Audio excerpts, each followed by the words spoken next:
All right, well, the NBC6 investigators are getting results. Well, they contacted the state after finding teachers accused of sexual misconduct kept their licenses for months, even years. Now the state has taken action in at least one high-profile case. Here's NBC6 investigator Willard Shepard with the latest. For almost 2 years, Wendell Nibbs has been coming in and out of court.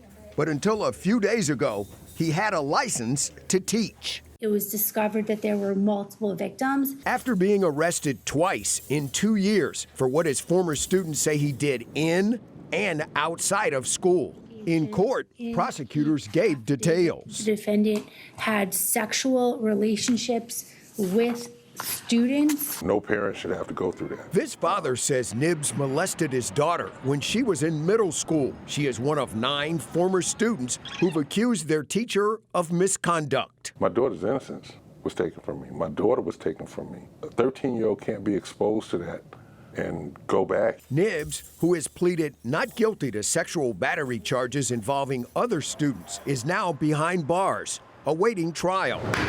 But his teaching license remained active almost the entire time. This is what the state records show. I'm not surprised. His case is not unique. The NBC6 investigators found more than a dozen South Florida teachers kept their licenses months, even years after being arrested, convicted, or fired from their districts. An elementary teacher accused of molesting young girls. Another who told police he had oral sex with a student in a school bathroom. And one who admitted having child pornography. All in favor?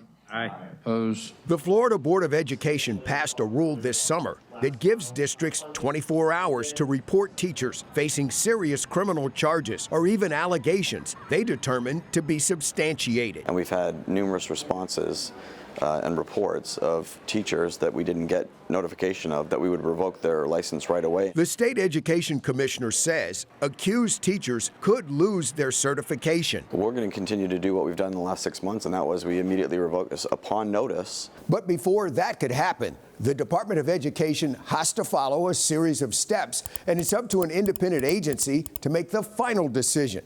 This process can take years. School records show the state got a letter about Nibbs back in 2016, but it took more than 3 years to find probable cause to sanction his certificate, which was eventually canceled. This guy wasn't trustworthy. He didn't honor his oath as a teacher or as a person. For the Broward Teachers Union president, it comes down to one thing. That everybody has a right to due process. I mean, it's a constitutional right. She says teachers shouldn't have their certificates revoked or suspended due to unproven allegations, adding there are other ways to keep students safe. A person can be moved and continue to do a job, but not actually having direct interaction with students. As for the new rule, there could be so many flaws in there that could really be detrimental to the person that had the allegation put across to them. the state can also require districts to remove accused teachers from the classroom. But in local cases, that's already the district policy. As for Nibbs, his attorney declined to comment about the allegations or his license since the criminal case is pending. Willard Shepard, NBC6 News. Hi, I'm Shelly. Thank you for checking out our NBC6 South Florida YouTube channel. You want more videos like the kind you just watched? Click right here on the subscribe button below. Get the latest stories, interviews, caught on camera, and more. Digital exclusives as well, all for you. Subscribe now.